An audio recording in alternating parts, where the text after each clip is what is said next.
Listeners, this is your man Franklin, and I bring you preview from the previous games, news going on around the globe on the sports news, specifically the sports news going on.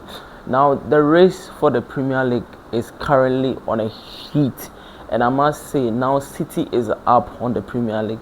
They are now sitting top on the Premier League with a goal difference ahead of Arsenal Football Club.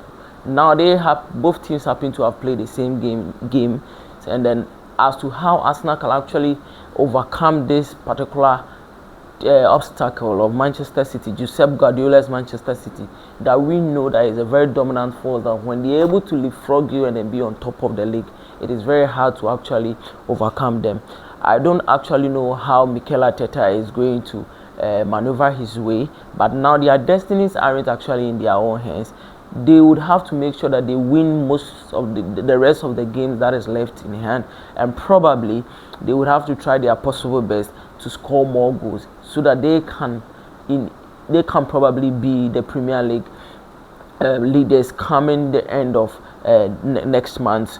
But I must say, Mikel Arteta hasn't actually been so I feel if he's not able to win this particular trophy, he's actually turning out to be a failure. Looking at the point gap that he gave Manchester City, we know how Guardiola started this season. He didn't actually start so well, but along the line when we felt that yes, this time around Arsenal are actually going to win something, Arsenal actually going to win the Premier League for a long awaited time, Arsenal seem to be bottling the league. And that is Guardiola for you. He's always on the run to do something. He's always on the heat to do something. And today it makes it very, very difficult for Arsenal Football Club. We have seen what Guardiola did.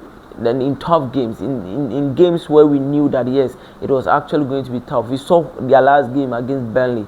Burnley was a very stubborn side, especially with the team that is fighting to remain out of relegation. But against our City showed their dominance, they showed their resilience, and that is the game of football. That is the mentality of winners. If you want to win, you can't always have a perfect game. If you want to win, you can't always have a good game. But in games like this, you try your possible best to make sure that at least you grab the win. A 1-0 win for Manchester City, sending them to the top of the Premier League, and it makes it very, very difficult for Arsenal to actually overcome it. And Arsenal has over the years shown that whenever there's so much pressure on them, they find it very hard to actually overcome it. In the past 5-6 seasons, Arsenal have been placing second, and we've seen that yes, in such games, whenever Arsenal is leading and there seems to be a little bit of pressure on them, when City or any other particular team is mounting pressure on them, you see that they just allow things to flop, and it's look quite clear. Somewhere in the La Liga too, Barcelona is leading Real Madrid with 9 points gap in the La Liga, and I must say this season it looks likely that Abelera's team, that Real Madrid, the White Angels, are likely to go trophyless once again this season.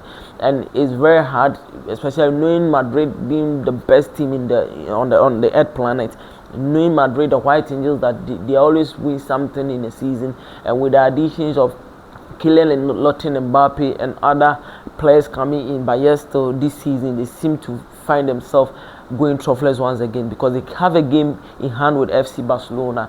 There's an El Clasico to be played, and looking at how Barcelona has actually widened the gap with 9 points, yes, they have some of their key players injured. Lamine Yamal, we saw what happened in their last game, but yes, today is Barcelona, and we've seen over the years how they're able to dominate Real Madrid when it comes to games like this. So for me, I think this season once again, Madrid, as people say, the White Angels are likely to go on a trophyless season, just like what it looks like Arsenal, because I don't see Arsenal with the pressure mounting on them in the Premier League also winning the Champions League. But I think if Arteta can do something, he would have to win the Champions League for Arsenal Football Club, probably the first time for them. But with the Premier League, for me, I think with Josep Guardiola and what he has done, with how he has leapfrogged Arsenal, and then the determination he instilled in the boys, and then came in, it is over for them. Somewhere in Chelsea too, I said it that yes, it was a mistake to allow Enzo Maresca to go. I stated it emphatically, and I knew that it was a mistake that Chelsea made, because we saw that yes, Maresca was not getting most of the, at a point in time was getting some some of the games wasn't going on well for him. But you could clearly see that at least his pattern of play, his identity was in the team. Now under Liam Rosenior, you could see that this was a disjointed Chelsea side. And you see, for the first time in September 2020, September 5th, 2021, that Chelsea played a game against Manchester City without registering a shot on target. It has happened again against a team like Brighton and Hove Albion. And you see, in as much as he signed a 6.5-year contract, you could clearly not stick your head out for him. When he came in his last 5 Premier League games, he has lost. We've seen the records that he has given to himself. It was a platform for Liam Rosenior to sell himself, but it's quite obvious he didn't actually sell himself well to the world. And that is the decision of Bluco and how it has affected the club massively. Now the fans are now waiting to see on who would be the next manager. We've heard a lot of coaches are being listed, but for now McFarlane will be the one to take over as the interim coach for the rest of the game, so that when the season ends, then they will take their time to do a critical analysis of what is going on and see a coach that will best suit Chelsea. But if you're a Chelsea fan, whom would you want Chelsea to actually go in for? There are names like Andona Areola from Bournemouth coming in, and it looked likely that Chelsea could get him because Andona Areola was actually being tipped for the Athletic Club coach, head coaching position, but it looks like Ezen Tadic of Borussia Dortmund is heading towards there, and this is what we would have to see. But clearly now I think Chelsea this season are officially, for me, are out of the Champions League for next year, coming 2027, 2028. But for me, I feel the only way out for them to the any European competition will be through the FA Cup. Because how is McFarlane actually going to cope? Yes, we saw McFarlane as an interim coach when Maresca was sacked, that he was able to grab a result away at Etihad Stadium. That's 1-1 result, which happened to be good. But looking at a team that was so down in spirit, how is he going to cope with it? But let's see how it goes. For me, I clearly see that yes, the owners have actually taken the right decision, but at the wrong time. This decision of Liam Rosenior being sacked should have happened long ago, especially when he seemed to have lost control in the dressing room, when he seemed that most of the players were actually not in support of his tactics, especially during the international duty, when Enzo Fernandez went in and made key statements that yes, they do not understand what the coach is doing. And you see, Maresca was doing something when in his time at Chelsea. He was managing the minutes of Estevao Willian, Reece James, and we saw that it was under Maresca that Reece James was able to go a whole season without getting injured. But Chelsea fans, we constantly kept on complaining. We never understood. I think now it is clear. Now you could see that most of our key players have started having recurring injuries. Look at Estevao, a very sensational player. He stated emphatically, Enzo Maresca said, he said, we are trying to protect him because he's a very special talent, but yes, still we seem not to understand. People were questioning his abilities as to why the guy is always being benched. And he said that he's now coming from Palmeiras, from Brazil. He's now coming to the mainstream Europe. He will need to adapt. It was a gradual process. We know the intensity of the Premier League. Now we never understood him. People started questioning why he has been benching some of the key players, and now at this crucial time when we need such players on the pitch to actually get Chelsea flying, to get Chelsea into any European competition, they are all out injured, and everyone is questioning Liam Rosenior's training regime. People say his training is quite of much intensity, and that is what is happening. It's actually affecting the players with a lot of injuries on Chelsea list, and it looks quite clear that when you are going in, when you are ending a season like this and you don't have most of your key players, it's really going to be hard for you. Clearly, it looks like it is very hard for Chelsea to stay even in the top 7, to even finish in the position of qualifying to the Conference League.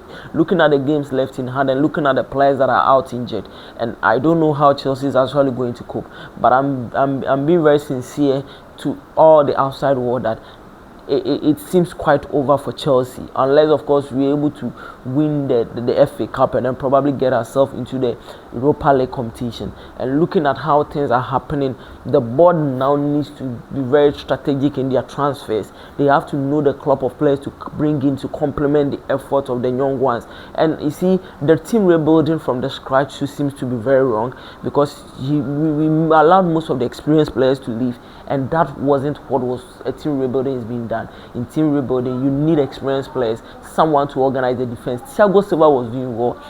Everyone was saying he should have been given an extra year extension. This would have given the young defenders to learn a lot from him. We saw the impact of Thiago Silva when he was at Chelsea, what it happened to players like Trevor Chalobah. You could see that these guys were learning from him. He was organizing the defense. We saw several times that he did a line clearance for Chelsea, and even though he was aging, even though he was older, but you could clearly see that yes, when he was part of the defense, there was a defensive organization, there was communication among the defensive unit. And yes, still Chelsea felt they wanted to build a young squad. Quite yes, clearly you understand them, but you don't build a young squad without involving experienced players. You need these players to absorb the pressure when the need arises, and that was what Chelsea board failed to do. They have failed the fans, they have failed the club, they have failed Chelsea as a club and the world at large. And now it seems Chelsea this season will not be qualifying for any European trophy unless of course they win the the FA Cup. And I am ending over here. Hopefully I'll come up with more videos to you to share on what is going on around the club. But Arsenal fans, sorry once again. I must say, for me it's over for you. Let's see what happens. Yes, still 5 more games to go, and hopefully if City should drop a point, then Arsenal probably will have a chance. But that is it. That is football for you, and that is how Arsenal have been known, the bottlers of the Premier League. Thank you very much. If you like my video, please you watch, you like, you share, and then you comment. Thank you very much. And it's your man Franklin.